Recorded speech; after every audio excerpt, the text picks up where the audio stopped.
ಎಲ್ರಿಗೂ ನಮಸ್ಕಾರ.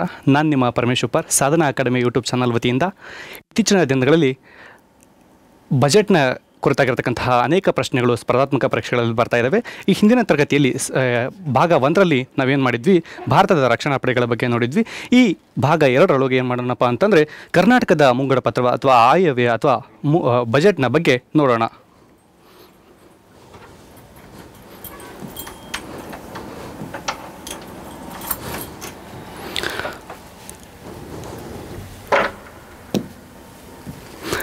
ಹಾಗಿದ್ರೆ ಬಜೆಟ್ ಅಂತಂದ್ರೇನು? ಮುಂಬರುವ ಒಂದು ಆರ್ಥಿಕ ವರ್ಷದೊಳಗೆ ಸರ್ಕಾರದ ನಿರೀಕ್ಷಿತ ಆದಾಯ ಮತ್ತು ವೆಚ್ಚಗಳ ಅಂದಾಜು ಪಟ್ಟಿಯನ್ನು ಏನಂತ ಕರೀತಾರಪ್ಪ ಅಂತಂದರೆ ಮುಂಗಡ ಪತ್ರ ಅಥವಾ ಬಜೆಟ್ ಅಥವಾ ಆಯವ್ಯಯ ಅಂತ ಕರೀತಾರೆ. ಏನು ಕರೀತಾರೆ? ಆದಾಯ ಮತ್ತು ವೆಚ್ಚಗಳ ಕುರಿತಾಗಿರ್ತಕ್ಕಂತಹ ಒಂದು ಅಂದಾಜು ಪಟ್ಟಿ ಏನೈತಲ್ಲ ಅದಕ್ಕೇನಂತ ಕರೀತಾರೆ? ಮುಂಗಡ ಪತ್ರ ಅಥವಾ ಬಜೆಟ್ ಅಂತ ಕರೀತಾರೆ. ಬಜೆಟ್ ಅಂತ ಕರೀತಾರೆ. ಸಂವಿಧಾನದ 202ನೇ ವಿಧಿ ಅನ್ವಯ ರಾಜ್ಯಪಾಲರು ಏನು ಮಾಡ್ತಾರಪ್ಪ ಅಂದ್ರೆ ಈ ಬಜೆಟನ್ನು ವಿಧಾನಮಂಡಲ ಅಂತಂದ್ರೇನು? ವಿಧಾನಸಭೆ ಮತ್ತು ವಿಧಾನ ಪರಿಷತ್ ಮೇಲ್ಮನೆ ಮತ್ತು ಕೆಳಮನೆಗಳ ಸದನಗಳ ಮುಂದೆ ಇಡುವಂತೆ ವ್ಯವಸ್ಥೆ ಮಾಡಬೇಕೆಂದು 202ನೇ ವಿಧಿ ತಿಳಿಸ್ತದೆ. ಈ ಬಜೆಟ್ನ ಅನ್ವಯ ಒಂದು ಆರ್ಥಿಕ ವರ್ಷ ಅಂತಂದ್ರೇನು? ಈ ಏಪ್ರಿಲ್ 1ರಿಂದ ಮಾರ್ಚ್ 31ರವರೆಗಿನ ಅವಧಿಯನ್ನು ಏನಂತ ಕರೀತಾರಪ್ಪ ಅಂತಂದರೆ ಬಜೆಟ್ನ ಅವಧಿ ಅಂತಂದರೆ ಒಂದು ಆರ್ಥಿಕ ವರ್ಷ ಅಂತ ಕರೀತಾರೆ. ಈ 2025-26ನೇ ಸಾಲಿನ ಒಂದು ಆರ್ಥಿಕ ವರ್ಷ ಯಾವುದಪ್ಪ ಅಂತಂದರೆ 2025ರ ಏಪ್ರಿಲ್ 1ರಿಂದ 2026ರ ಮಾರ್ಚ್ 31ರವರೆಗೆ ಇರತಕ್ಕಂತಹ ಒಂದು ಅವಧಿಯನ್ನು ಆರ್ಥಿಕ ವರ್ಷ ಅಂತ ಕರೀತಾರೆ. ಹಾಗಿದ್ರೆ ಆತ್ಮೀಯ ಸ್ನೇಹಿತರೆ, ಈ 2025-26ನ ಸಾಲಿನ ಬಜೆಟ್ನ ಗಾತ್ರ ಎಷ್ಟಾಗಿತ್ತಪ್ಪ ಅಂತಂದರೆ 4,09,549 ಕೋಟಿ ರೂಪಾಯಿ ಆಗಿತ್ತು. ಇದೊಂದು ದಾಖಲೆಯ ಬಜೆಟ್ ಅಂತ ಹೇಳ್ಬೋದು. ಹೆಂಗಪ್ಪ ಅಂತಂದರೆ ಈ 2024-25ನೇ ಸಾಲು ಅಂತಂದರೆ ಈ ಹಿಂದಿನ ಬಜೆಟ್ ಘೋಷಣೆ ಆದಾಗ ಆ ಬಜೆಟ್ನ ಗಾತ್ರ ಎಷ್ಟಿತ್ತಪ್ಪ ಅಂತಂದರೆ 3,71,383 ಕೋಟಿ ರೂಪಾಯಿ ಇತ್ತು. ಹಾಗಿದ್ರೆ ಈ ಬಜೆಟು ಆ ಬಜೆಟ್ಗೆ ಗಾತ್ರವನ್ನು ನೋಡೋದಾದರೆ ಮತ್ತು ವ್ಯತ್ಯಾಸವನ್ನು ನೋಡೋದಾದರೆ 38,166 ಕೋಟಿ ರೂಪಾಯಿಗಳಷ್ಟು ಈ ಸಾರಿಯ ಬಜೆಟ್ ಹೆಚ್ಚಾಗಿದೆ. ಇದೊಂದು ದಾಖಲೆಯ ಬಜೆಟ್ ಅಂತ ಹೇಳಿದ್ವಿ. ಯಾಕಪ್ಪ ಅಂತಂದರೆ ಇದು ಮಾನ್ಯ ಸಿದ್ದರಾಮಯ್ಯನವರು ಮಂಡಿಸಿರ್ತಕ್ಕಂತಹ 16ನೇ ಬಜೆಟ್ ಆಗಿದೆ. ಇವರೊಬ್ಬ ಹಣಕಾಸು ಮುಖ್ಯಮಂತ್ರಿಯಾಗಿ ಮಂಡಿಸಿರ್ತಕ್ಕಂತಹ 16ನೇ ಬಜೆಟ್ ಇದಾಗಿದೆ. ಇವರೊಬ್ಬ ಬರೀ ಮುಖ್ಯಮಂತ್ರಿಯಾಗಿ ಮಂಡಿಸಿರ್ತಕ್ಕಂತಹ 9ನೇ ಬಜೆಟ್ ಇದಾಗಿದೆ. ಅದೇ ರೀತಿಯೊಳಗೆ ಕರ್ನಾಟಕದ ರಾಮಕೃಷ್ಣ ಹೆಗಡೆ ಅವರು ಮಂಡಿಸಿರ್ತಕ್ಕಂತಹ ರಾಮಕೃಷ್ಣ ಹೆಗಡೆ ಅವರು ಸುಮಾರು 13 ಬಾರಿ ಬಜೆಟನ್ನು ಮಂಡನೆ ಮಾಡಿದ್ದಾರೆ. ಅದೇ ರೀತಿಯೊಳಗೆ ಗುಜರಾತ್ನ ವಾಜುಭಾಯಿ ವಾಲಾರವರು ಸುಮಾರು 18 ಬಾರಿ ಬಜೆಟ್ನ ಮಂಡನೆಯನ್ನು ಮಾಡಿದ್ದಾರೆ. ಇದುವರೆಗಿನ ಬಜೆಟ್ ಮಂಡನೆಯಲ್ಲಿ ಗಮನಾರ್ಹ ಕೊಡುಗೆ ಯಾರ್ದಪ್ಪ ಅಂದರೆ ವಾಜುಭಾಯಿ ವಾಲಾ ಅವ್ರದ್ದು. ಹಾಗಾದರೆ 2025-26 ಸಾಲಿನ ಬಜೆಟ್ 4,09,000 ಚಿಲ್ಲರೆ ಅಂತ ನೋಡಿದ್ವಿ. ಹಾಗಿದ್ರೆ ಈ 2025-26ನೇ ಸಾಲಿನ ಬಜೆಟ್ ಒಳಗೆ ಯಾವ್ಯಾವ ಇಲಾಖೆಗಳಿಗೆ ಎಷ್ಟೆಷ್ಟು ಅನುದಾನವನ್ನು ಬಿಡುಗಡೆ ಮಾಡಲಾಯಿತು ಅನ್ನೋದನ್ನು ನೋಡೋದಾದರೆ ಶಿಕ್ಷಣ ಇಲಾಖೆಗೆ 45,286 ಕೋಟಿ ರೂಪಾಯಿಗಳಷ್ಟು ಅನುದಾನವನ್ನು ಬಿಡುಗಡೆ ಮಾಡಲಾಗಿದೆ. ಅದೇ ರೀತಿಯೊಳಗೆ ಮಹಿಳಾ ಮತ್ತು ಮಕ್ಕಳ ಕಲ್ಯಾಣ ಇಲಾಖೆಗೆ 34,955 ಕೋಟಿ ರೂಪಾಯಿಗಳಷ್ಟು ಹಣವನ್ನು ಬಿಡುಗಡೆ ಮಾಡಲಾಗಿದೆ. ಹಾಗೆ ಇಂಧನ ಇಲಾಖೆಗೆ 26,896 ಕೋಟಿ ರೂಪಾಯಿಗಳಷ್ಟು ಹಣವನ್ನು ಬಿಡುಗಡೆ ಮಾಡಲಾಗಿದೆ. ಹಾಗೆ ಗ್ರಾಮೀಣಾಭಿವೃದ್ಧಿ ಇಲಾಖೆಗೆ 26,735 ಕೋಟಿ ರೂಪಾಯಿಗಳಷ್ಟು ಹಣವನ್ನು ಬಿಡುಗಡೆ ಮಾಡಲಾಗಿದೆ. ನೀರಾವರಿ ಇಲಾಖೆಗೆ 22,181 ಕೋಟಿ ರೂಪಾಯಿಗಳಷ್ಟು ಹಣವನ್ನು ಬಿಡುಗಡೆ ಮಾಡಲಾಗಿದೆ. ನಗರಾಭಿವೃದ್ಧಿ ವಸತಿ ಇಲಾಖೆಗೆ 21,405 ಕೋಟಿ ರೂಪಾಯಿಗಳಷ್ಟು ಹಣವನ್ನು ಬಿಡುಗಡೆ ಮಾಡಿದರೆ, ಒಳ ಆಡಳಿತ ಮತ್ತು ಸಾರಿಗೆ ಇಲಾಖೆಗೆ 20,625 ಕೋಟಿ ರೂಪಾಯಿಗಳಷ್ಟು ಹಣವನ್ನು ಬಿಡುಗಡೆ ಮಾಡಲಾಗಿದೆ. ಹಾಗೆ ಆರೋಗ್ಯ ಮತ್ತು ಕುಟುಂಬ ಕಲ್ಯಾಣ ಇಲಾಖೆಗೆ 17,473 ಕೋಟಿ ರೂಪಾಯಿಗಳಷ್ಟು ಹಣವನ್ನು ಬಿಡುಗಡೆ ಮಾಡಲಾಗಿದೆ. ಕಂದಾಯ ಇಲಾಖೆಗೆ 17,201 ಕೋಟಿ ರೂಪಾಯಿಗಳನ್ನಷ್ಟು ಬಿಡುಗಡೆ ಮಾಡಲಾಗಿದೆ. ಹಾಗೆ ಸಮಾಜ ಕಲ್ಯಾಣ ಇಲಾಖೆಗೆ 16,955 ಕೋಟಿ ರೂಪಾಯಿಗಳಷ್ಟು ಹಣವನ್ನು ಬಿಡುಗಡೆ ಮಾಡಲಾಗಿದೆ. ಲೋಕೋಪಯೋಗಿ ಇಲಾಖೆಗೆ 11,841 ಕೋಟಿ ರೂಪಾಯಿಗಳಷ್ಟು ಹಣವನ್ನು ಬಿಡುಗಡೆ ಮಾಡಲಾಗಿದೆ. ಅದೇ ರೀತಿಯಲ್ಲಿ ಆಹಾರ ಇಲಾಖೆಗೆ 275 ಕೋಟಿ ರೂಪಾಯಿಗಳಷ್ಟು ಹಣವನ್ನು ಬಿಡುಗಡೆ ಮಾಡಿದರೆ, ಕೃಷಿ ಮತ್ತು ತೋಟಗಾರಿಕೆ ಇಲಾಖೆಗೆ 7145 ಕೋಟಿ ರೂಪಾಯಿಗಳಷ್ಟು ಹಣವನ್ನು ಬಿಡುಗಡೆ ಮಾಡಲಾಗಿದೆ.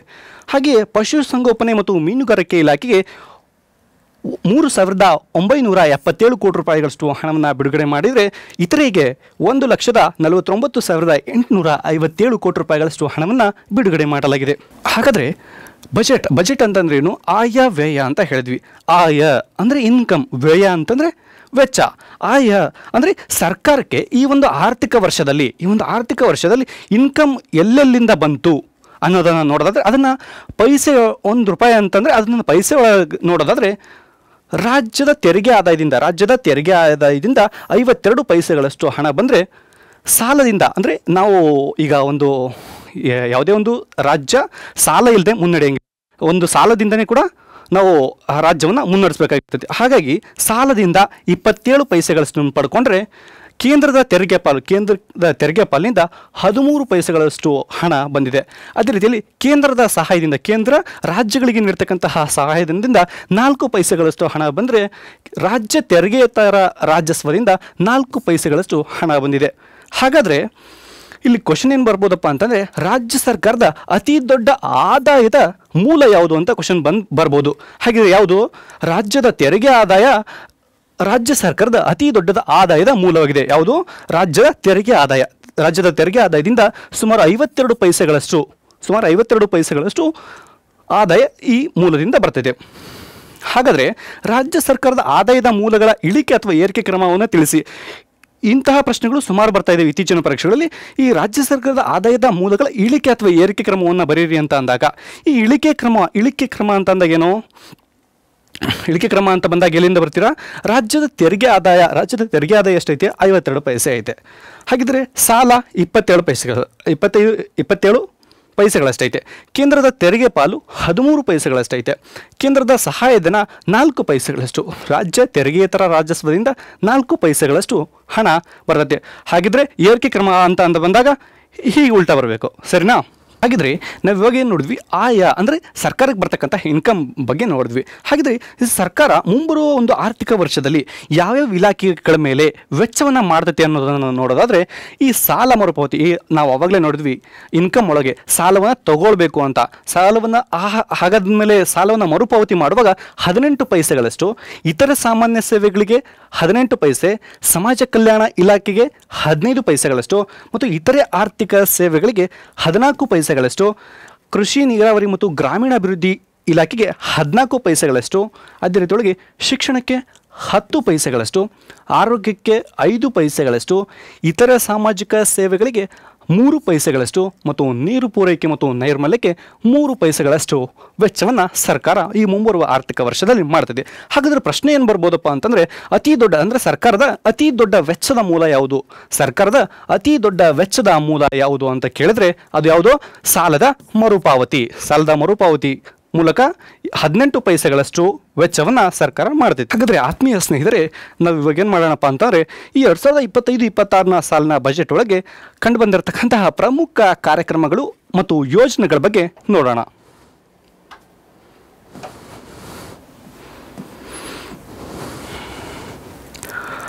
ಮೊದಲನೇದಾಗಿ ನೋಡುವಂಥದ್ದು ಅಕ್ಕ ಕೆಫೆ ಅನ್ನೋದು ಏನಪ್ಪ ಅಂತಂದರೆ, ಮಹಿಳಾ ಸ್ವಸಹಾಯ ಸಂಘಗಳ ಸಹಭಾಗಿತ್ವದಲ್ಲಿ ಜಿಲ್ಲಾ ಪಂಚಾಯಿತಿ ಹಾಗೂ ತಾಲೂಕು ಪಂಚಾಯಿತಿ ಕಚೇರಿಗಳ ಆವರಣದಲ್ಲಿ ಅಕ್ಕ ಕೆಫೆ ಮತ್ತು ಕ್ಯಾಂಟೀನ್ ಸ್ಥಾಪನೆ ಮಾಡುವುದಾಗಿ ಈ ಬಜೆಟ್ನೊಳಗೆ ಘೋಷಣೆ ಮಾಡಲಾಗಿದೆ.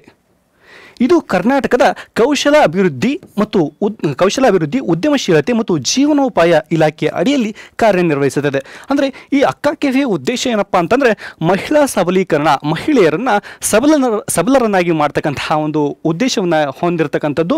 ಈ ಅಕ್ಕ ಕೆಫೆಗಳ ಮೂಲಕ ಜಿಲ್ಲಾ ಪಂಚಾಯಿತಿ ಹಾಗೂ ತಾಲೂಕು ಪಂಚಾಯಿತಿ ಆವರಣಗಳಲ್ಲಿ ಅಕ್ಕ ಕೆಫೆ ಮತ್ತು ಕ್ಯಾಂಟೀನನ್ನು ಸ್ಥಾಪನೆಯನ್ನು ಮಾಡುವಂಥದ್ದು. ಭೂವರಾಹ ಯೋಜನೆ.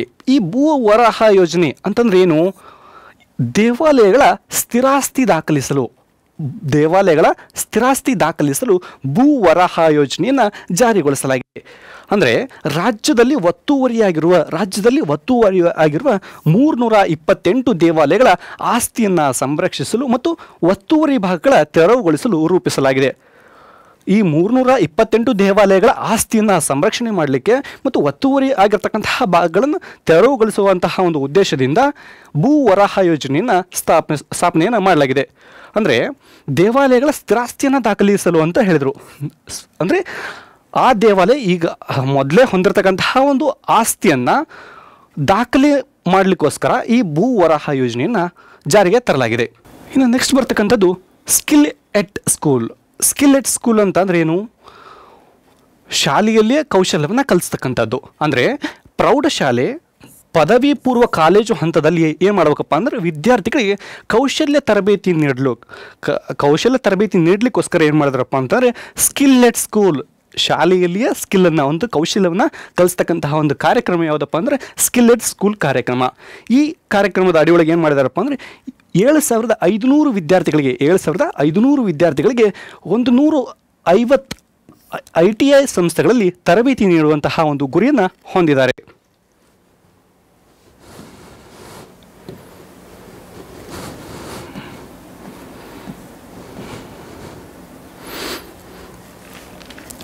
ಅದೇ ರೀತಿಯೊಳಗೆ ಜ್ಞಾನ ಸೇತು ಕಾರ್ಯಕ್ರಮವನ್ನು ಈ ಖಾನ್ ಅಕಾಡೆಮಿಯ ಸಹಯೋಗದಲ್ಲಿ ಜ್ಞಾನ ಸೇತು ಕಾರ್ಯಕ್ರಮವನ್ನು ಆಯೋಜಿಸಲಾಗಿದೆ. ಸರ್ಕಾರಿ ಶಾಲೆಗಳ ಮಕ್ಕಳಿಗೆ ನಾವೀನ್ಯತೆಯ ಮೂಲಕ, ಒಂದು ಹೊಸತನದ ಮೂಲಕ ವಿಜ್ಞಾನ ಗಣಿತ ವಿಷಯಗಳ ಬೋಧನೆ ಮಾಡ್ತಕ್ಕಂತಹ ಒಂದು ಉದ್ದೇಶವನ್ನು ಹೊಂದಿ ಜ್ಞಾನ ಸೇತು ಕಾರ್ಯಕ್ರಮವನ್ನು ಆಯೋಜಿಸಲಾಗಿದೆ. ಈ ಕಾರ್ಯಕ್ರಮದಿಂದ 5,000 ಶಾಲೆಗಳ 20 ಲಕ್ಷ ಮಕ್ಕಳು ಅದೇ ರೀತಿಯೊಳಗೆ 15,000 ಶಿಕ್ಷಕರಿಗೆ ಈ ಕಾರ್ಯಕ್ರಮದಿಂದ ಪ್ರಯೋಜನ ಆಗಲಿದೆ ಅಂತ ಹೇಳಿದ್ದಾರೆ.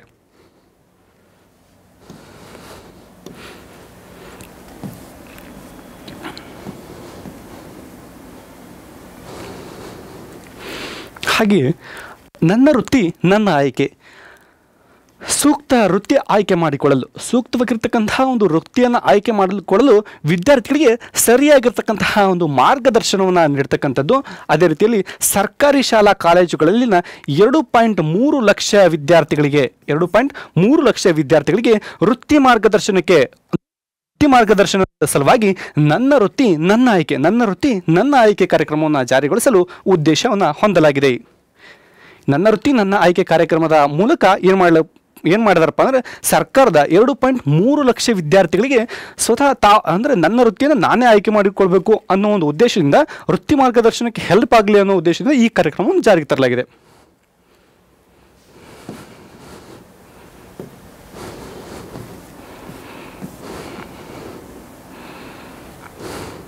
ಇನ್ನು ಪ್ರಾಜೆಕ್ಟ್ ಮೆಜೆಸ್ಟಿಕ್ ಅಂತ ಅನ್ನೋದೇನಪ್ಪ ಅಂತಂದರೆ ಬೆಂಗಳೂರಿಗೆ ಸಂಬಂಧಪಟ್ಟಿರತಕ್ಕಂತಹದ್ದು.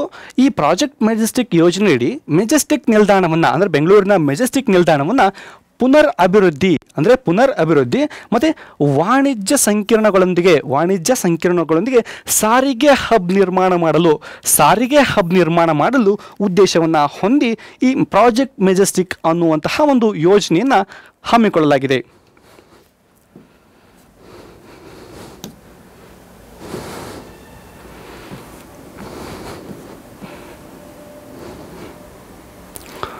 ಇನ್ನು ನೆಕ್ಸ್ಟ್ ಬರ್ತಕ್ಕಂತಹದ್ದು ಶ್ರವಣ ಸಂಜೀವಿನಿ ಕಾರ್ಯಕ್ರಮ. ಈ ಶ್ರವಣ ಸಂಜೀವಿನಿ ಕಾರ್ಯಕ್ರಮ ಅಂತಂದ್ರೆ ಏನು? ಮಕ್ಕಳಲ್ಲಿ ಇರತಕ್ಕಂತಹ ಶ್ರವಣ ದೋಷವನ್ನು ಆರಂಭದಲ್ಲೇ ಗುರುತು ಮಾಡಿ ಕಾಕ್ಲಿಯರ್ ಇಂಪ್ಲಾಂಟ್ ಹಾಗೂ ಇಂಪ್ಲಾಂಟ್ ಬಿಡಿ ಭಾಗಗಳ ನಿರ್ವಹಣೆ, ದುರಸ್ತಿ, ಬದಲಾವಣೆಗೆ ಶ್ರವಣ ಸಂಜೀವಿನಿ ಕಾರ್ಯಕ್ರಮವನ್ನು ಜಾರಿಗೊಳಿಸಲಾಗಿದೆ. ಅಂದರೆ ಮಕ್ಕಳಿರ್ತಕ್ಕಂತಹ ಶ್ರವಣ ದೋಷವನ್ನು ಆರಂಭದಲ್ಲೇ ಗುರುತು ಮಾಡಿ ಅವ್ರಿಗೆ ಏನು ಮಾಡಬೇಕಪ್ಪ, ಕಾಕ್ಲಿಯರ್ ಇಂಪ್ಲಾಂಟ್ ಅನ್ನೋ ಒಂದು ಶಸ್ತ್ರಚಿಕಿತ್ಸೆಯನ್ನು ಮಾಡಬೇಕು. ಆ ಶಸ್ತ್ರಚಿಕಿತ್ಸೆಯನ್ನು ಮಾಡಿದ ಇಂಪ್ಲಾಂಟ್ ಬಿಡಿ ಭಾಗಗಳ ನಿರ್ವಹಣೆ, ದುರಸ್ತಿ, ಅವುಗಳ ಬದಲಾವಣೆಗೆ ಈ ಶ್ರವಣ ಸಂಜೀವಿನಿ ಕಾರ್ಯಕ್ರಮದ ಮೂಲಕ ಈ ಕಾರ್ಯಕ್ರಮವನ್ನು ಹಮ್ಮಿಕೊಳ್ಳಲಾಗಿದೆ. ಈ ಕಾರ್ಯಕ್ರಮಕ್ಕೆ 12 ಕೋಟಿ ರೂಪಾಯಿಗಳಷ್ಟು ಅನುದಾನವನ್ನು ಬಿಡುಗಡೆ ಮಾಡಲಾಗಿದೆ. ಅಂದರೆ ಈ ಶ್ರವಣ ಸಂಜೀವಿನಿ ಕಾರ್ಯಕ್ರಮಕ್ಕೆ ಸುಮಾರು 12 ಕೋಟಿ ರೂಪಾಯಿಗಳಷ್ಟು ಅನುದಾನವನ್ನು ಮೀಸಲಿಡಲಾಗಿದೆ.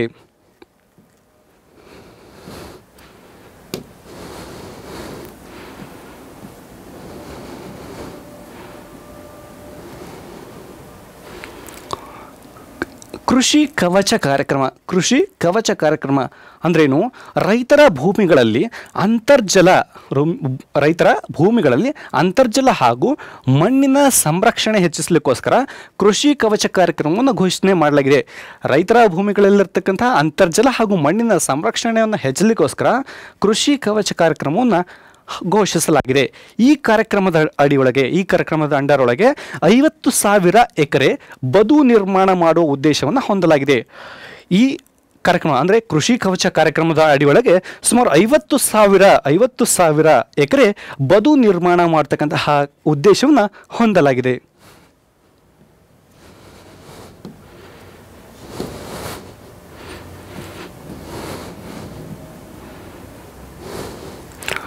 ಇನ್ನು ಹಸಿರು ಪಥ ಯೋಜನೆ ಅಂದರೆ ರೋಡಿನ ಇಕ್ಕೆಲಗಳಲ್ಲಿ, ರೋಡಿನ ಎರಡೂ ಬದಿಗಳಲ್ಲಿ ಮರಗಳನ್ನು ನೆಡ್ತಕ್ಕಂತಹ ಒಂದು ಕಾರ್ಯಕ್ರಮ ಯಾವುದಪ್ಪ ಅಂತಂದರೆ ಅದು ಹಸಿರು ಪಥ ಯೋಜನೆ. ಅಂದರೆ ರೋಡಿನ ಆಜುಬಾಜು ಗಿಡಗಳನ್ನು ನೆಡ್ತಕ್ಕಂತಹ ಒಂದು ಯೋಜನೆ. ಅಂದರೆ ಏನು? ಗ್ರಾಮೀಣ ಪ್ರದೇಶದಲ್ಲಿ ಹಾದು ಹೋಗುವ ರಾಜ್ಯ ಮತ್ತು ಜಿಲ್ಲಾ ರಸ್ತೆಗಳ ಬದಿಯಲ್ಲಿ 5,000 ಕಿಲೋಮೀಟರ್ ವ್ಯಾಪ್ತಿಯಲ್ಲಿ ಸಸಿಗಳನ್ನು ಬೆಳೆಸಲು ಹಸಿರು ಪಥ ಯೋಜನೆಯನ್ನು ಘೋಷಿಸಲಾಗಿದೆ. ಎಷ್ಟು? 5,000 ಕಿಲೋಮೀಟರ್ ವ್ಯಾಪ್ತಿಯಲ್ಲಿ ಸಸಿಗಳನ್ನು ಬೆಳೆಸಲಿಕ್ಕೆ ಈ ಹಸಿರು ಪಥ ಯೋಜನೆಯನ್ನು ಘೋಷಣೆ ಮಾಡಲಾಗಿದೆ.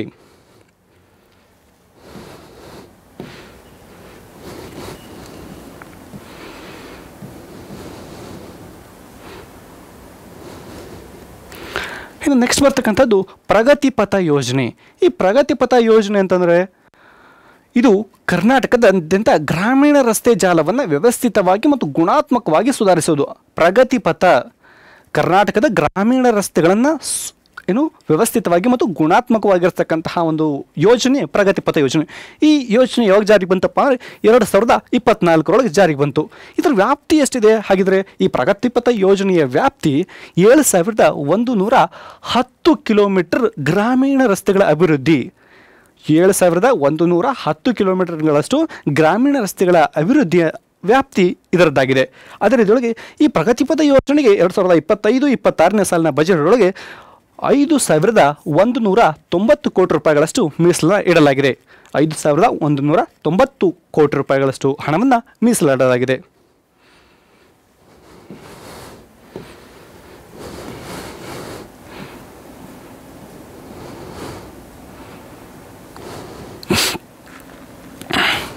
ಕಲ್ಯಾಣ ಪಥ ಯೋಜನೆ.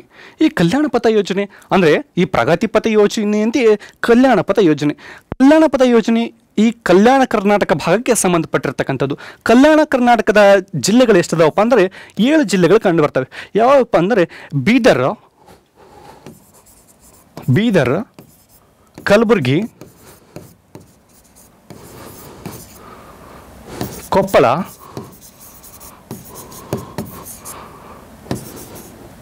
ಬಳ್ಳಾರಿ, ಯಾದಗಿರಿ,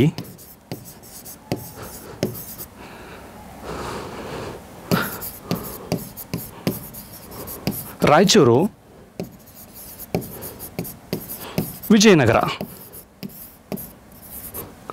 ಈ 7 ಜಿಲ್ಲೆಗಳು ಕಲ್ಯಾಣ ಕರ್ನಾಟಕ ಜಿಲ್ಲೆಗಳು ಅಂತ ಕರೀತಾರೆ. ಈ 7 ಕಲ್ಯಾಣ ಕರ್ನಾಟಕ ಜಿಲ್ಲೆಗಳಿಗೆ ಸಂಬಂಧಪಟ್ಟಿರ್ತಕ್ಕಂಥದ್ದು ಈ ಕಲ್ಯಾಣ ಪಥ ಯೋಜನೆ.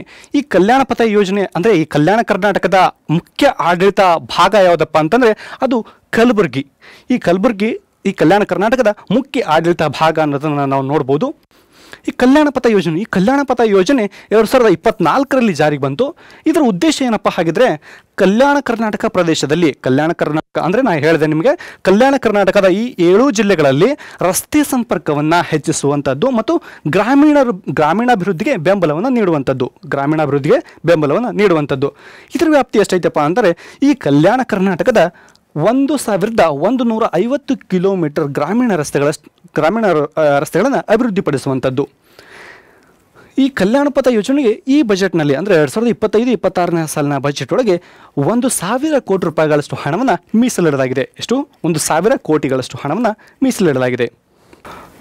ಇನ್ನು ಅನುಗ್ರಹ ಯೋಜನೆ ಕರ್ನಾಟಕ ಸರ್ಕಾರದ ಒಂದು ಉತ್ತಮವಾಗಿರ್ತಕ್ಕಂಥ ಯೋಜನೆ ಅಂತ ಹೇಳ್ಬೋದು. ಈ ಅನುಗ್ರಹ ಯೋಜನೆಯ ಕೆಲಸ ಏನಪ್ಪ ಅಂತಂದರೆ ಆಕಸ್ಮಿಕವಾಗಿ ಮರಣ ಹೊಂದಿರತಕ್ಕಂತಹ ಜಾನುವಾರುಗಳಿಗೆ ಸಾವನ್ನು ಅನುಭವಿಸಿರ್ತಕ್ಕಂತಹ ಜಾನುವಾರುಗಳಿಗೆ ಏನು ಮಾಡ್ತಕ್ಕಂಥದ್ದು ಪರಿಹಾರ ಹಣವನ್ನು ನೀಡ್ತಕ್ಕಂಥದ್ದು. ಪರಿಹಾರ ಹಣ ನೀಡ್ತಕ್ಕಂತಹ ಒಂದು ಯೋಜನೆ ಯಾವುದಪ್ಪ ಅಂದರೆ ಅನುಗ್ರಹ ಯೋಜನೆ. ಇದು ಯಾವಾಗ ಜಾರಿಗೆ ಬಂತಪ್ಪ ಅಂದರೆ 2023ರಲ್ಲಿ ಜಾರಿಗೆ ಬಂದಿರತಕ್ಕಂತಹದ್ದು. ಇದರ ಅಂಡರ್ ಒಳಗೆ ಹಸು, ಎಮ್ಮೆ ಮತ್ತು ಎತ್ತುಗಳಿಗೆ ಪ್ರಸ್ತುತ ಎಷ್ಟು ನೀಡ್ತಾ ಇದ್ರಪ್ಪ ಅಂದರೆ 10,000 ಹಣವನ್ನು ನೀಡ್ತಾ ಇದ್ರು. ಈಗ ಏನು ಮಾಡಿದ್ದಾರೆ, ಈ 2025ರ ಬಜೆಟ್ನೊಳಗೆ ಅದನ್ನು 15,000 ರೂಪಾಯಿಗಳಿಗೆ ಹೆಚ್ಚು ಮಾಡಿದ್ದಾರೆ. 10,000 ಕೊಡ್ತಕ್ಕಂಥದ್ದನ್ನು 15,000 ರೂಪಾಯಿಗೆ ಹೆಚ್ಚು ಮಾಡಿದ್ದಾರೆ. ಹಾಗೆ ಕುರಿ ಮೇಕೆಗಳಿಗೆ ನೀಡಲಾಗ್ತಾ ಇದ್ದ ಮೊತ್ತ ಎಷ್ಟಿತ್ತಪ್ಪ ಅಂದರೆ 5,000 ರೂಪಾಯಿ ಇತ್ತು. ಅದನ್ನೇನು ಮಾಡಿದಾರಪ್ಪ ಅಂತಂದರೆ 7,500 ರೂಪಾಯಿಗಳಿಗೆ ಹೆಚ್ಚು ಮಾಡಿದ್ದಾರೆ. ಮತ್ತು 3 ರಿಂದ 6 ತಿಂಗಳ ಕುರಿ ಮೇಕೆ ಮರಿಗಳಿಗೆ ಎಷ್ಟು ಹಣ ನೀಡ್ತಾ ಇದ್ರಪ್ಪ ಅಂತಂದರೆ 3,500 ರೂಪಾಯಿ ಹಣಗಳನ್ನು ನೀಡ್ತಾ ಇದ್ರು. ಅದನ್ನೇನು ಮಾಡಿದಾರಪ್ಪ ಅಂದರೆ 5,000 ರೂಪಾಯಿಗಳಿಗೆ ಏರಿಕೆಯನ್ನು ಮಾಡಿದ್ದಾರೆ. ಗ್ರಾಮ ಪಂಚಾಯಿತಿ ದತ್ತು ಕಾರ್ಯಕ್ರಮ. ಗ್ರಾಮ ಪಂಚಾಯಿತಿ ದತ್ತು ಕಾರ್ಯಕ್ರಮ ಅಂದ್ರೇನು? ಹಿರಿಯ ಅಧಿಕಾರಿಗಳಿಂದ ಗ್ರಾಮ ಪಂಚಾಯಿತಿಯನ್ನು ಸಮಗ್ರ ಅಭಿವೃದ್ಧಿಪಡಿಸತಕ್ಕಂತಹ ಉದ್ದೇಶದಿಂದ ಗ್ರಾಮ ಪಂಚಾಯಿತಿಯ ದತ್ತು ಕಾರ್ಯಕ್ರಮವನ್ನು ಆರಂಭಿಸಲು ಉದ್ದೇಶಿಸಲಾಗಿದೆ. ಒಂದು ಗ್ರಾಮ ಪಂಚಾಯಿತಿ ಅಂತ ಬಂದಾಗ ಆ ಗ್ರಾಮ ಪಂಚಾಯಿತಿಯಲ್ಲಿರ್ತಕ್ಕಂಥ ಹಿರಿಯ ಅಧಿಕಾರಿಗಳು, ಆ ಊರಿಗೆ ಸಂಬಂಧಪಟ್ಟಿರ್ತಕ್ಕಂಥ ಹಿರಿಯ ಅಧಿಕಾರಿಗಳಿಂದ ಆ ಒಂದು ಗ್ರಾಮ ಪಂಚಾಯಿತಿಯನ್ನು ದತ್ತುಗೆ ನೀಡೋದು. ಯಾಕಪ್ಪ ಅಂದರೆ ಆ ಗ್ರಾಮ ಪಂಚಾಯಿತಿಯ ಸಮಗ್ರ ಅಭಿವೃದ್ಧಿಪಡಿಸ್ತಕ್ಕಂತಹ ಒಂದು ಉದ್ದೇಶದಿಂದ ಆ ಗ್ರಾಮ ಪಂಚಾಯಿತಿಯನ್ನು ಏನು ಮಾಡೋದು, ದತ್ತು ಅನ್ನು ನೀಡ್ತಕ್ಕಂಥದ್ದು. ಅದನ್ನೇನಂತ ಕರೀತಾರೆ, ಗ್ರಾಮ ಪಂಚಾಯಿತಿ ದತ್ತು ಕಾರ್ಯಕ್ರಮ ಅಂತ ಕರೀತಾರೆ. ಆಶಾಕಿರಣ ಯೋಜನೆ. ಈ ಆಶಾಕಿರಣ ಯೋಜನೆ ಫೆಬ್ರವರಿ 18, 2024ರಂದು ಜಾರಿಗೆ ಬಂದಿರತಕ್ಕಂತಹದ್ದು. ಇದರ ಉದ್ದೇಶ ಏನಪ್ಪ ಅಂದರೆ ಉಚಿತ ಕಣ್ಣಿನ ತಪಾಸಣೆಯನ್ನು ಮಾಡುವಂಥದ್ದು, ಅದೇ ರೀತಿಯಲ್ಲಿ ಉಚಿತವಾಗಿ ಕನ್ನಡಕವನ್ನು ನೀಡುವಂಥದ್ದು, ಹಾಗೆಯೇ ಕಣ್ಣಿನ ಪೊರೆ ಶಸ್ತ್ರಚಿಕಿತ್ಸೆಗಳನ್ನು ಒದಗಿಸುವಂತಹದ್ದು ಆಶಾಕಿರಣ ಯೋಜನೆ. ಈ ಆಶಾಕಿರಣ ಯೋಜನೆಯ ಮೂಲಕ ಉಚಿತ ಕಣ್ಣಿನ ತಪಾಸಣೆಯನ್ನು ಮಾಡುವಂಥದ್ದು, ಹಾಗೆಯೇ ಉಚಿತವಾಗಿ ಕನ್ನಡಕಗಳನ್ನು ನೀಡುವಂಥದ್ದು ಮತ್ತು ಕಣ್ಣಿನ ಪೊರೆ ಶಸ್ತ್ರಚಿಕಿತ್ಸೆಗಳನ್ನು ಒದಗಿಸ್ತಕ್ಕಂಥದ್ದು ಆಶಾಕಿರಣ ಯೋಜನೆ. ಅನ್ನ ಸುವಿಧಾ ಯೋಜನೆ. ಏನಿದು ಅನ್ನ ಸುವಿಧಾ ಯೋಜನೆ? ಅನ್ನ ಸುವಿಧಾ ಯೋಜನೆ ಕರ್ನಾಟಕ ಸರ್ಕಾರದ ಒಂದು ಮಹತ್ವಕಾರಿ ಯೋಜನೆ ಅಂತ ಹೇಳ್ಬೋದು. ಇದೇನು ಮಾಡಿದಪ್ಪ ಅಂದರೆ ಹಿರಿಯ ನಾಗರಿಕರು ಯಾರು 80 ವರ್ಷ ಮೇಲ್ಪಟ್ಟಿರ್ತಕ್ಕಂಥ ಹಿರಿಯ ನಾಗರಿಕರಿಗೆ ಅವರ ಮನೆ ಬಾಗಿಲುಗಳಿಗೆ ಆಹಾರ ಧಾನ್ಯಗಳನ್ನು ಮತ್ತು ಉಚಿತವಾಗಿ ಅಕ್ಕಿಗಳನ್ನು ನೀಡ್ತಕ್ಕಂತಹ ಒಂದು ಕಾರ್ಯಕ್ರಮ ಯಾವುದಪ್ಪ ಅಂತಂದರೆ ಅನ್ನ ಸುವಿಧಾ ಯೋಜನೆ. ಈ ಅನ್ನ ಸುವಿಧಾ ಯೋಜನೆ ಯಾವಾಗ ಜಾರಿ ಬಂತಪ್ಪ ಅಂದರೆ 2024ರಲ್ಲಿ. ಅಂದರೆ ಸ್ಟೆಪ್ ಟು ಡೋರ್ ಅನ್ನೋ ಕಾರ್ಯಕ್ರಮ ಇದೊಂದು. ಇದನ್ನು ಹೋಮ್ ಡೆಲಿವರಿ ಆ್ಯಪ್ ಮೂಲಕ 80 ವರ್ಷ ದಾಟಿರ್ತಕ್ಕಂತಹ ಹಿರಿಯ ನಾಗರಿಕರಿಗೆ ಏನು ಮಾಡ್ತಾರಪ್ಪ ಅಂದರೆ ಅವರ ಮನೆ ಬಾಗಿಲಿಗೆ ಆಹಾರ ಧಾನ್ಯಗಳನ್ನು ತಲುಪಿಸ್ತಕ್ಕಂತಹ ಒಂದು ಕಾರ್ಯಕ್ರಮ. ಈ 2025-26ನೇ ಸಾಲಿನ ಬಜೆಟ್ ಒಳಗೆ ಏನು ಮಾಡಿದಾರಪ್ಪ ಅಂದರೆ ಅದನ್ನು 75 ವರ್ಷ ಮೇಲ್ಪಟ್ಟಿರ್ತಕ್ಕಂಥ ಹಿರಿಯ ನಾಗರಿಕರಿರ್ತಕ್ಕಂತಹ ಮನೆಗಳಿಗೂ ಕೂಡ ಈ ಅನ್ನ ಸುವಿಧಾ ಯೋಜನೆಯನ್ನು ವಿಸ್ತರಣೆ ಮಾಡಿದ್ದಾರೆ. ಅನ್ನ ಸುವಿಧಾ ಯೋಜನೆಯನ್ನು 75 ವರ್ಷ ಮೇಲ್ಪಟ್ಟಿರ್ತಕ್ಕಂತಹ ಹಿರಿಯ ನಾಗರಿಕರು ಇರುವ ಮನೆಗಳಿಗೂ ಕೂಡ ಆ ಯೋಜನೆಯನ್ನು ವಿಸ್ತರಣೆಯನ್ನು ಮಾಡಿದ್ದಾರೆ. ಸಸ್ಯ ಶ್ಯಾಮಲಾ ಕಾರ್ಯಕ್ರಮ 2023ರಲ್ಲಿ ಜಾರಿಗೆ ಬಂದಿರುವಂತಹದ್ದು. ಇದರ ಉದ್ದೇಶ ಏನಪ್ಪ ಅಂದರೆ ಸರ್ಕಾರಿ ಪ್ರಾಥಮಿಕ ಪ್ರೌಢಶಾಲೆ ಮತ್ತು ಪದವಿ ಪೂರ್ವ ಕಾಲೇಜುಗಳ ಆವರಣದ ಸುತ್ತಮುತ್ತ ಮತ್ತು ಆ ಶಾಲಾ ಕಾಲೇಜುಗಳಿಗೆ ಸೇರಿದ ಸ್ಥಳಗಳಲ್ಲಿ ವಿದ್ಯಾರ್ಥಿಗಳ ಶ್ರಮದಾನದ ಮೂಲಕ ಗಿಡ ನೆಟ್ಟು ಪೋಷಿಸುವಂತಹ ಒಂದು ಕಾರ್ಯಕ್ರಮ ಸಸ್ಯ ಶ್ಯಾಮಲಾ ಕಾರ್ಯಕ್ರಮ. ಈ ಸಸ್ಯ ಶ್ಯಾಮಲಾ ಕಾರ್ಯಕ್ರಮಕ್ಕೆ ಅರಣ್ಯ ಇಲಾಖೆ ಉಚಿತವಾಗಿ ಏನು ಮಾಡಬೇಕಪ್ಪ ಅಂತಂದರೆ ಗಿಡಗಳನ್ನು ಫ್ರೀಯಾಗಿ ಸಪ್ಲೈ ಮಾಡಬೇಕು ಅಂತಕ್ಕಂಥದ್ದು ಈ ಬಜೆಟ್ನಲ್ಲಿ ಹೇಳಿರುವಂಥದ್ದು. ಈ ಅರಣ್ಯ ಇಲಾಖೆಯ ಈಗಿನ ಸಚಿವರು ಯಾರು ಇದ್ದಾರಪ್ಪ ಅಂದರೆ ಈಶ್ವರ್ ಖಂಡ್ರೆ ಇದ್ದಾರೆ. ಯಾರು? ಈಶ್ವರ್ ಖಂಡ್ರೆ ಪ್ರಸ್ತುತ ಅರಣ್ಯ ಇಲಾಖೆ ಸಚಿವರು.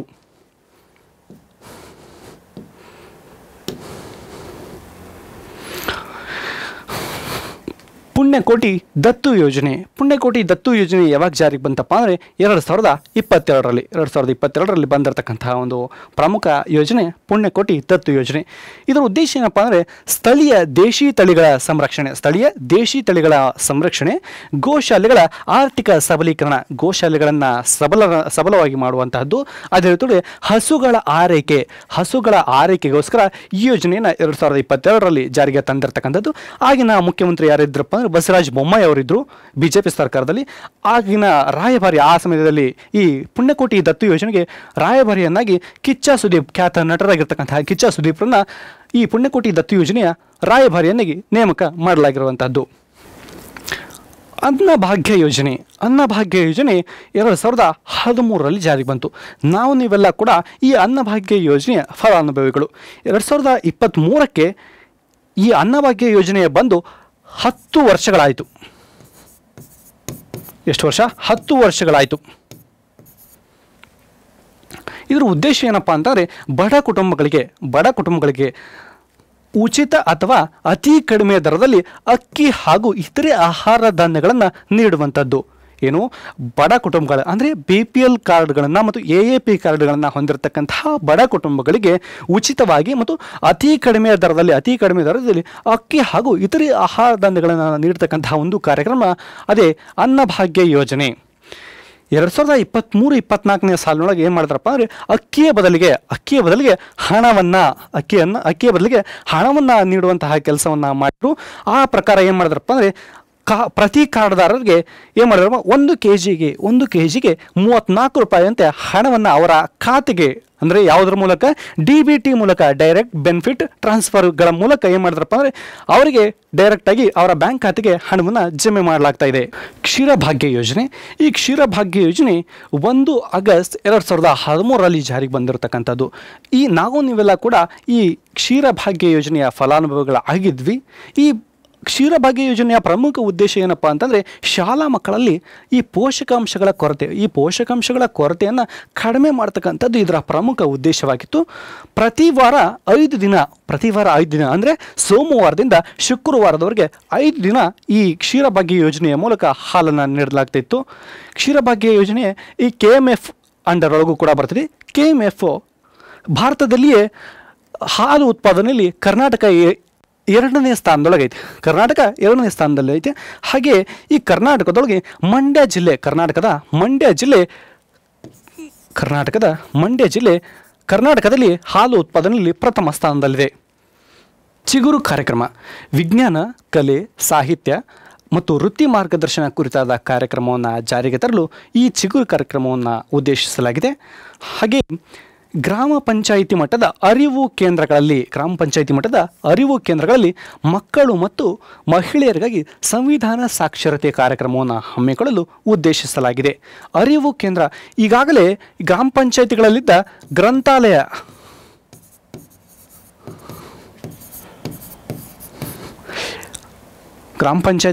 ಗ್ರಂಥಾಲಯಗಳನ್ನು ಏನು ಮಾಡಿದ್ರಪ್ಪ ಅಂದರೆ ಅರಿವು ಕೇಂದ್ರಗಳನ್ನಾಗಿ ಮಾಡಿದರು.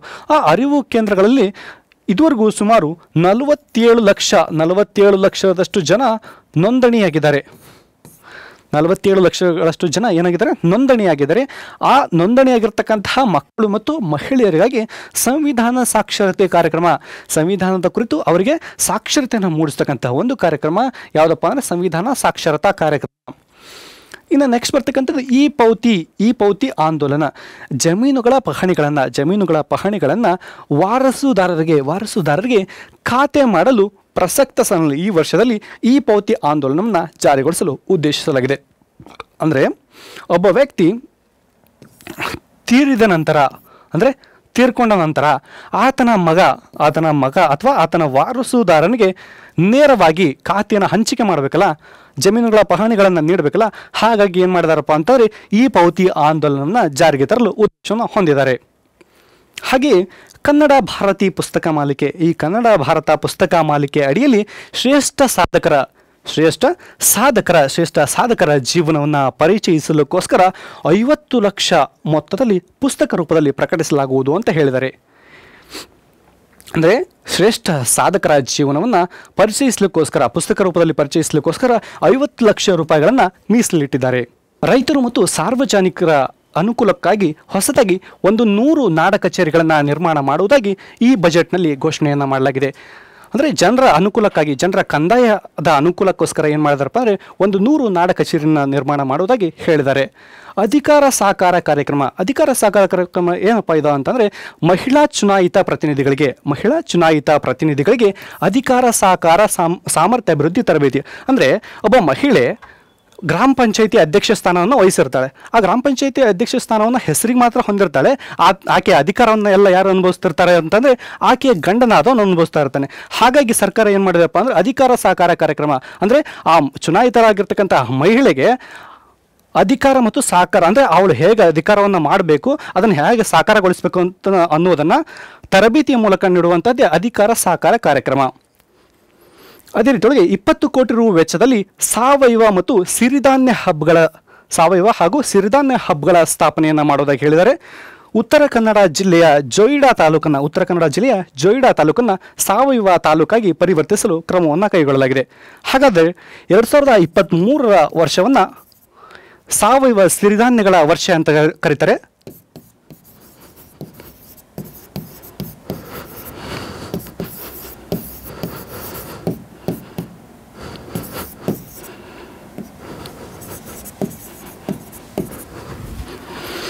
ಹಾಗೆ ವಿಜಯಪುರದ ಮುದ್ದೇಬಿಹಾಳ ತಾಲೂಕಿನಲ್ಲಿ ಕೃಷಿ ಸಂಶೋಧನಾ ಕೇಂದ್ರವನ್ನು ಸ್ಥಾಪನೆ ಮಾಡೋದಾಗಿ 2025ನೇ ಸಾಲಿನ ಬಜೆಟ್ನಲ್ಲಿ ಹೇಳಲಾಗಿದೆ.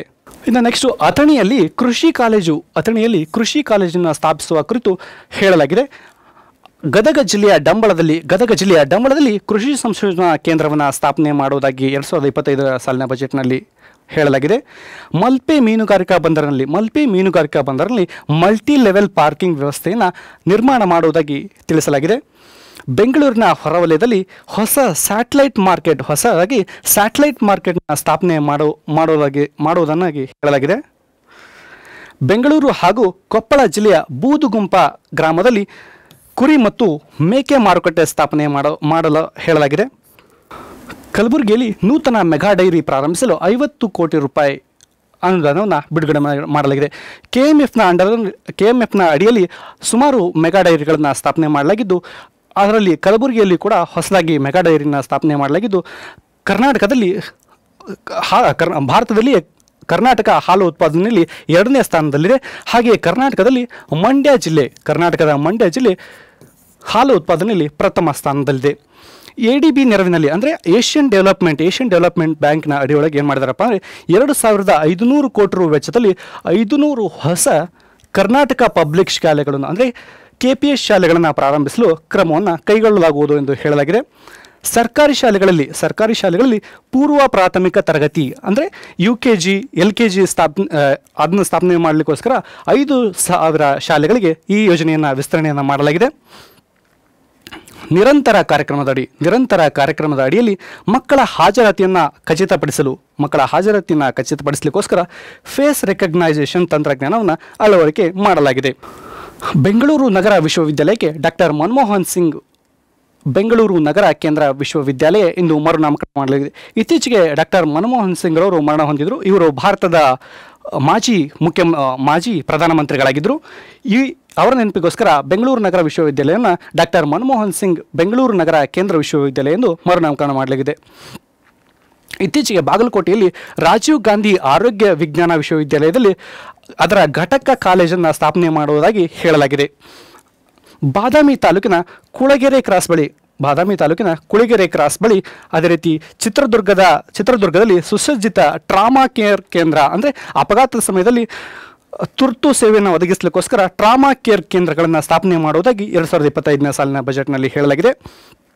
ಅದೇ ರೀತಿಯಲ್ಲಿ IAS IPS KSPS ಮುಂತಾದ ಸ್ಪರ್ಧಾತ್ಮಕ ಪರೀಕ್ಷೆಗಳಿಗೆ ವಸತಿ ಸಹಿತ ತರಬೇತಿ ನೀಡಲು ಬೆಂಗಳೂರಿನಲ್ಲಿ 2 ಸುಸಜ್ಜಿತ ವಸತಿ ನಿಲಯಗಳ ನಿರ್ಮಾಣ ಮಾಡುವುದಾಗಿ ಈ ಬಜೆಟ್ನಲ್ಲಿ ಹೇಳಲಾಗಿದೆ. ಬೌದ್ಧ ಅಧ್ಯಯನ ಅಕಾಡೆಮಿ ಈ ಬೌದ್ಧ ಧರ್ಮದ ಕುರಿತಾಗಿ ಅಧ್ಯಯನ ಮಾಡಲಿಕ್ಕೋಸ್ಕರ ಬೆಂಗಳೂರಿನಲ್ಲಿ ಬೌದ್ಧ ಅಧ್ಯಯನ ಅಕಾಡೆಮಿಯನ್ನು ಸ್ಥಾಪನೆ ಮಾಡುವುದಾಗಿ ಈ ಬಜೆಟ್ನಲ್ಲಿ ಹೇಳಲಾಗಿದೆ. ಯುವ ನಿಧಿಯ ಫಲಾನುಭವಿ ಅಂದರೆ ಈ ಪ್ರಸ್ತುತ ಈ ಗ್ಯಾರಂಟಿಗಳಲ್ಲಿ ಒಂದಾಗಿರ್ತಕ್ಕಂಥ ಯುವ ನಿಧಿ ಫಲಾನುಭವಿ ಯುವಕರಿಗೆ ಇಂಡಸ್ಟ್ರಿ ಲಿಂಕೇಜ್ ಸೆಲ್ ಅಂದರೆ ಕೈಗಾರಿಕಾ ಸಂಪರ್ಕ ಕೋಶ ಅದರ ಮೂಲಕ ಭವಿಷ್ಯದಲ್ಲಿ ಕೌಶಲ್ಯ ತರಬೇತಿಯನ್ನು ನೀಡಬೇಕು ಅನ್ನೋದನ್ನು ಈ 2025ನೇ ಸಾಲಿನ ಬಜೆಟ್ನಲ್ಲಿ ಹೇಳಲಾಗಿದೆ. ಕೆಲಸದ ಸ್ಥಳದಲ್ಲಿ ಮರಣ ಹೊಂದುವ ಕಾರ್ಮಿಕರ ಅವಲಂಬಿತರಿಗೆ ಈಗ ಏನು ಮಾಡ್ತಾ ಇದ್ರಪ್ಪ ಅಂದ್ರೆ 5 ಲಕ್ಷಗಳಷ್ಟು ಹಣವನ್ನು ನೀಡ್ತಾ ಇದ್ರು ಪರಿಹಾರವಾಗಿ. ಅದನ್ನು ಏನು ಮಾಡಿದಾರಪ್ಪ ಅಂದರೆ 8 ಲಕ್ಷಗಳಿಗೆ ಹೆಚ್ಚನ್ನು ಮಾಡಿದ್ದಾರೆ. ಬೆಂಗಳೂರಿನಲ್ಲಿ ರಾಷ್ಟ್ರೀಯ ಮಟ್ಟದ ಇಂಡಿಯಾ ಸ್ಕಿಲ್ಸ್ 2026 ಸ್ಪರ್ಧೆಯನ್ನು ಆಯೋಜನೆ ಮಾಡಬೇಕು ಅನ್ನೋದನ್ನು ಹೇಳಲಾಗಿದೆ. ರಾಯಚೂರು, ಬೀದರ್ ಮತ್ತು ಹಾಸನ ನಗರಸಭೆಗಳು ಮಹಾನಗರ ಪಾಲಿಕೆಗಳಾಗಿ ಮೇಲ್ದರ್ಜೆಗೆ ಏರಿಸಲಾಗಿದೆ. ಒಂದು ಮಹಾನಗರ ಪಾಲಿಕೆ ಅಂತ ಬಂದಾಗ ಅಲ್ಲಿಯ ಜನಸಂಖ್ಯೆ ಎಷ್ಟಿರಬೇಕಪ್ಪ ಅಂತಂದರೆ 3 ಲಕ್ಷ, ಅಂದರೆ ನಗರ ವಲಯದಲ್ಲಿ 2 ಲಕ್ಷಗಳಷ್ಟು ಮತ್ತು ಸುತ್ತಮುತ್ತಲಿನ ಪ್ರದೇಶದಲ್ಲಿ 1 ಲಕ್ಷಗಳಷ್ಟು ಜನಸಂಖ್ಯೆ ಇರಬೇಕು ಅಂತ ಹೇಳಲಾಗ್ತದೆ. ಹಾಗಾಗಿ ರಾಯಚೂರು, ಬೀದರ್ ಮತ್ತು ಹಾಸನ ನಗರಸಭೆಗಳನ್ನು ಮಹಾನಗರ ಪಾಲಿಕೆಗಳಾಗಿ ಮೇಲ್ದರ್ಜೆಗೆ ಏರಿಸಲಾಗಿದೆ. ಅದೇ ರೀತಿಯಲ್ಲಿ ಧಾರವಾಡವನ್ನು ಪ್ರತ್ಯೇಕ ಮಹಾನಗರ ಪಾಲಿಕೆ, ಈ ಧಾರವಾಡವನ್ನು ಹುಬ್ಬಳ್ಳಿ ಮತ್ತು ಧಾರವಾಡ ಮಹಾನಗರ ಪಾಲಿಕೆ ಮೊದಲಿದ್ದ ಅಂಥದ್ದು, ಈ ಧಾರವಾಡ ಪ್ರತ್ಯೇಕ ಮಹಾನಗರ ಪಾಲಿಕೆ ಆಗಬೇಕು ಅಂತಂದು ಬಹಳ ವರ್ಷಗಳಿಂದ ಹೋರಾಟ ಮಾಡಲಾಗ್ತಾ ಇತ್ತು. ಈಗ ಈ ಬಜೆಟ್ನಲ್ಲಿ ಧಾರವಾಡವನ್ನು ಪ್ರತ್ಯೇಕ ಮಹಾನಗರ ಪಾಲಿಕೆಯನ್ನಾಗಿ ಮಾಡಲಾಗಿದೆ.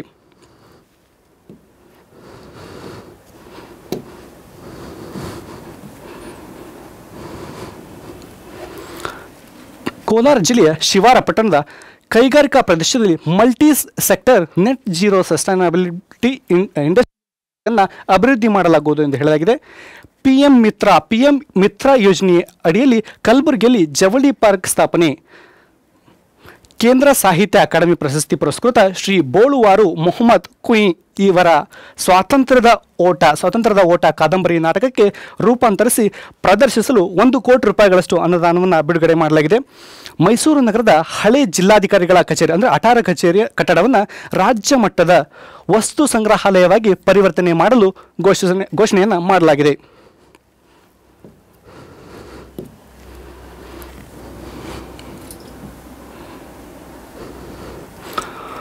ಗುರಿ ಒಲಿಂಪಿಕ್ ಪದಕ ಯೋಜನೆಯಡಿ ಒಲಿಂಪಿಕ್ಸ್ 2028ರ ತಯಾರಿಯನ್ನು ಕೈಗೊಳ್ಳಲಿಕ್ಕೋಸ್ಕರ ರಾಜ್ಯದ ಅತ್ಯಂತ ಪ್ರತಿಭಾನ್ವಿತ 60 ಕ್ರೀಡಾಪಟುಗಳಿಗೆ ವಾರ್ಷಿಕವಾಗಿ ತಲಾ 10 ಲಕ್ಷದಂತೆ ಪ್ರೋತ್ಸಾಹ ಧನ ವಿತರಣೆಯನ್ನು ಮಾಡಬೇಕು ಅಂತ ಹೇಳಲಾಗಿದೆ. ಈ ವರ್ಷಕ್ಕೆ 6 ಕೋಟಿ ರೂಪಾಯಿಗಳಷ್ಟು ನೆರವನ್ನು ನೀಡಲಾಗಿದೆ. ಈ 2020ರಲ್ಲಿ ಎಲ್ಲಿ ನಡೆದಿತ್ತಪ್ಪ ಅಂದರೆ ಒಲಿಂಪಿಕ್ಸು ಟೋಕಿಯೋ ಒಳಗೆ ನಡೆದಿತ್ತು. ಅದರ ನಂತರ 2024ರೊಳಗೆ ನಡೆದಿತ್ತಪ್ಪ ಅಂದರೆ ಫ್ರಾನ್ಸ್ನ ಪ್ಯಾರಿಸ್ ಒಳಗೆ ನಡೆದಿತ್ತು. ಈ 2028ರ ಒಲಿಂಪಿಕ್ ಎಲ್ಲಿ ನಡೀತಾ ಇದೆಯಪ್ಪ ಅಂತಂದರೆ USA ಒಳಗೆ ನಡೀತಾ ಇದೆ. 2028ರಲ್ಲಿ USA ಒಳಗೆ ಒಲಿಂಪಿಕ್ಸ್ ನಡೆಯಲಿದೆ. ಮೈಸೂರಿನಲ್ಲಿ ಕುಸ್ತಿ, ವಾಲಿಬಾಲ್ ಮತ್ತು ಖೋಖೋ ಅಕಾಡೆಮಿ ಸ್ಥಾಪನೆಗೆ 2 ಕೋಟಿ ರೂಪಾಯಿಗಳಷ್ಟು ಅನುದಾನವನ್ನು ಬಿಡುಗಡೆಯನ್ನು ಮಾಡಲಾಗಿದೆ.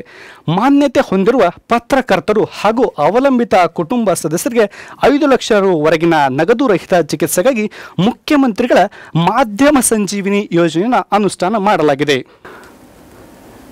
ಎಲ್ರಿಗೂ ಧನ್ಯವಾದಗಳು.